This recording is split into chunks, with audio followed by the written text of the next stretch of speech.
What's up? What's up? So this is a little different from my norm. I usually don't do movie reviews and all this other stuff, right? But for some reason today, this movie, it it motivated me to want to do a review. And in short, this movie was trash. When I say trash, that's an understatement. I'm being nice by saying trash. This has got to be the worst movie I've seen this year. This has got to be the worst movie I've seen in 2 years. Maybe even 3 years. This movie is garbage. Oh my God. And I know that, I'm a man of a certain age. And I can't expect for everything to be the same way it was during my time when I was growing up. But, man, the horror industry, y'all hurt. Y'all need some new topics, some new ideas, some new characters, some new stars, everything. It's disgusting. It's horrible right now. Y'all took a classic movie like Candyman and destroyed it. Destroyed it. Oh, spoiler alert. If you have not seen the movie, you can stop right now with watching my review, because you're going to be mad. I can't stop laughing because I can't believe this was even put in the movie theater. Like, this movie should have been straight to DVD, or back in my day, straight to bootleg. This movie was trash. Where do I start? So, I'll give you a slight synopsis of everything. The movie, right? We know right now, nowadays, what's going on. We got all this racial inequality things going on, but that's a whole nother story that I don't want to actually get into. But unfortunately, it's in this horror movie. We're talking about racial inequalities and racial injustice in a horror movie. Why? First question, right? Why? I don't know about you, but I never cared about if the killer was white, black, or indifferent. I just wanted to see the horror, if that's the case. I'm there for the boogeyman. I'm not there for the black boogeyman, the white boogeyman, the Asian boogeyman, or whoever else. I ain't there for that. I'm there for the boogeyman. So this thing here has the black boogeyman, quote unquote, right? And what do? Give me the little horns, right? They make the boogeyman an anti-hero, or they make the boogeyman a good guy. What? Like, are you kidding me? This is the boogeyman. This is the villain, the evil person in the movie, and they turned around and tried to make him a hero, quote unquote. So they go on the whole, which way did they go with this? First they went with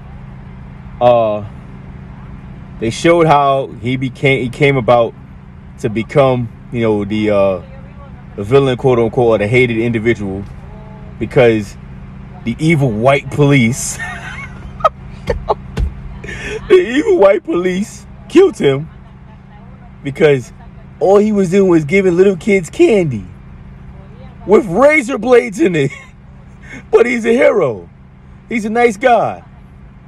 What? So anyways, the police kill him. And, now they basically made a martyr out of him, so to speak. Or quote unquote. I don't even know how to get to it. All right. That's going to sound all over the place because this movie was all over the place as well. So you got Anthony McCoy, who was supposed to be this artist, and he's like a freelance artist. This is all based in Chicago, by the way. How how convenient, right? All the violence and stuff that goes on in Chicago. We slap a horror movie. Chicago is a horror movie, if no one knew that already. They don't need the boogeyman. The boogeyman don't sleep over there in Chicago. The boogeyman is on call 24 hours a day, 365 days a year, including leap year. The boogeyman is working. But anyway, so the Candyman and all this stuff is all in Chicago. And the artist, one day he's out in the park somewhere and a bee bites him or stings him actually, and his hand gets infected, and it seems like every time something happens, like a murder or something, there's a bee stinging him. This thing was stupid, totally dumb all the way around. So the first murder that happens is in the art gallery, and of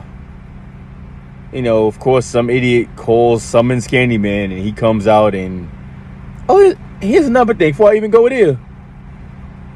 It's like they don't actually show him committing the killings or the murder. They show, like, you only see him in the reflection in the mirror, but you see the person, like, their body getting pulled up in the air or whatever, getting cut and stuff like that. It's like a ghost doing it. Maybe they thought that was genius, but I think that was dumb. I think it was stupid. We want to see Jason, Freddy Krueger, Michael Myers, whomever, actually committing the murder. The knife actually coming out and making contact. We don't want to see somebody levitating through the air, and we're imagining, he could be getting cut right now. Yeah. Nah. This is not what we asked for. And no one asked for this movie. So after that, what happens? Okay, so they don't know who did it, of course. I think the last person who had contact with the two people that got killed was Anthony Mackie, who was the McCoy. I say Anthony Mackie. Anthony Mackie's an actor. Anthony McCoy, the guy in the movie. He was the last person who had contact with the two people that got killed. So I guess he was a suspect or whatever. He also had an argument with the guy. One of the guys got killed the night before. That's irrelevant. It's stupid anyway. So, let me see. So this guy McCoy is kind of like, quote unquote, obsessed with Candyman. He's drawing all these, making these original paintings and stuff, but he's inspired by the whole, quote unquote, racial injustice that happened between the police and Candyman. So he's thinking, like, he's basically portraying Candyman as on a martyr level, like as if like the police just killed him because of his skin color or whatever like that. And they actually went ahead and took this thing all the way back to slavery somehow, and saying like this has been going on ever since the 1800s. Different people have embodied the spirit of Candyman. Or something. I'm like, what the hell is this crap? What is this? So get through all of that junk, right? And then now the main character, Anthony McCoy, his hand is starting to deteriorate more rapidly from the bee stings. And it comes to the point where now he's kind of like on the run because another person gets killed that's close, and that was in close quarters of him before the murder. So I guess it's looking like as if like he's the guilty one, from the outside looking in, when it's actually Candyman going around killing these people. And let me see. So he hooks up with this guy that was mentoring to him before, telling him about trying to basically tell him the story of Candyman being like a martyr in a way. Like this guy that he met in the laundry room was one of the key people who had him thinking that Candyman was actually like a martyr and not a scumbag killing people. You know, oh, when he hooks back up with this guy again, the same guy who was like mentoring to him, whatever the case, winds up cutting his hand off, cutting McCoy's hand off, and he gives him a hook, the same hook that Candyman has, and he sticks it in his hand, in his arm piece or whatever, ties it up, and voila, that's his hand now. So now McCoy basically becomes Candyman. Okay, whatever. So the police storm the area, whatever that McCoy and his girlfriend were at, and they were having a powwow, a little chit chat or whatever. And when the police come in there, they pretty much don't ask any questions. They like freeze, don't move. And I don't know if he actually moved or what happened, but whatever the case, they shot him. They shot him dead. And for those of you that are probably got wrapped up and caught up in the whole white supremacy, racial whatever thing, and not a horror movie, it probably ruffled your feathers a little bit or tugged at your heartstrings. Well, anyway, we move on. So now we get to the final part of the movie. Now I know I probably skipped some stuff, but trust me, it wasn't worth worrying about anyway. So I get to the end, and at the end of the movie,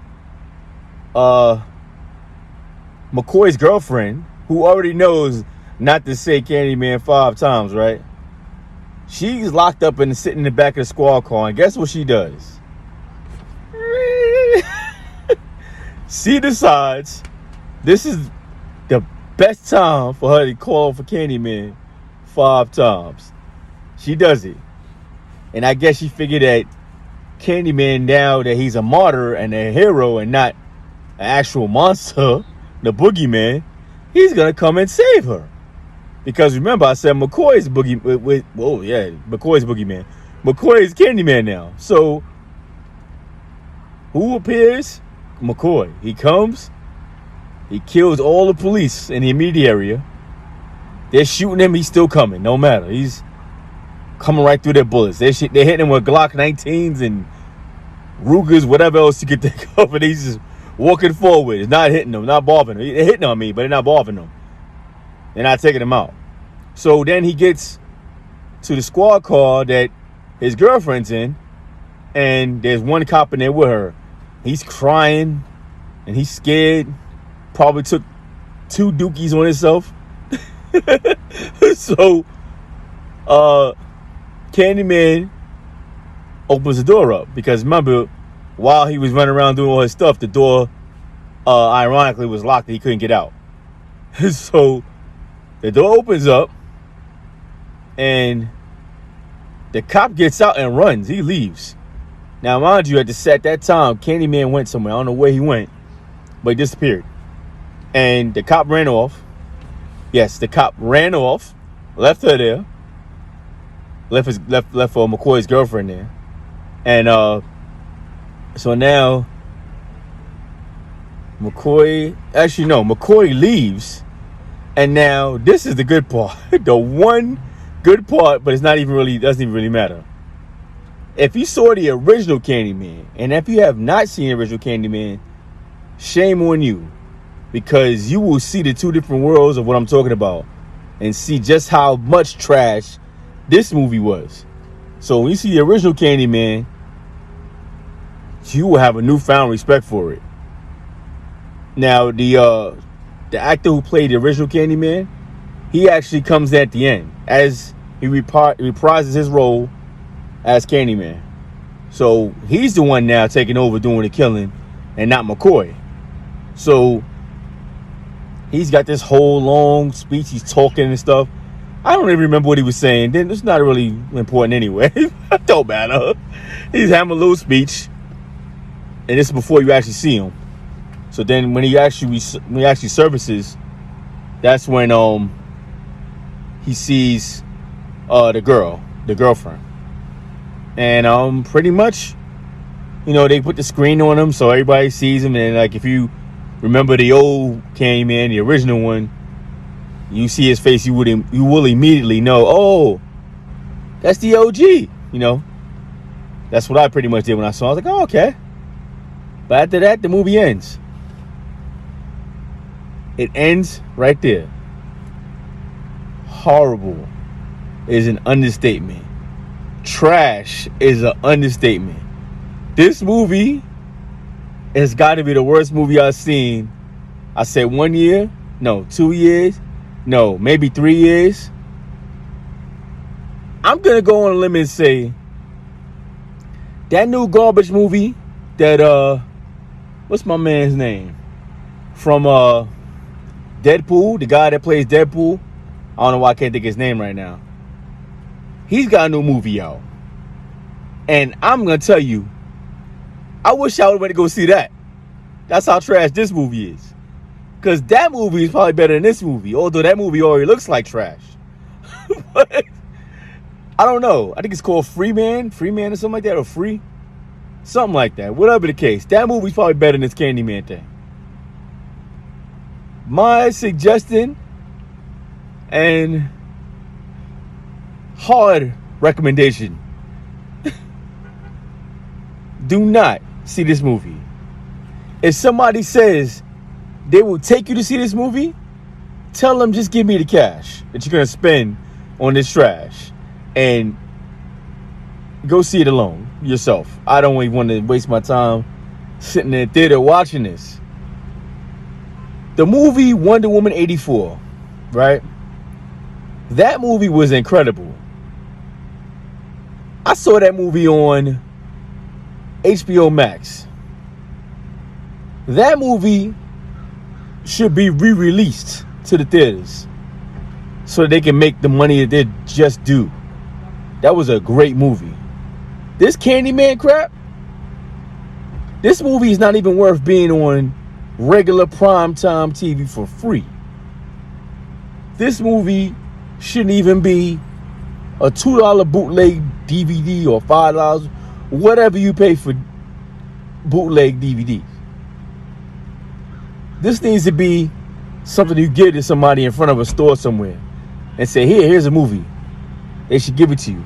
And then when you put it in your play and look at it, you should bring it back and throw it at them. It was horrible trash. Terrible. I can't remember the last time I seen something so bad. But anyways, I think I've dogged this movie enough. See it for yourself if you dare, if you don't want to trust what I'm saying. Or you can listen to what I'm saying and save your money. So like God for now, it's my little Labor Day video. I didn't do a normal video today like I normally do.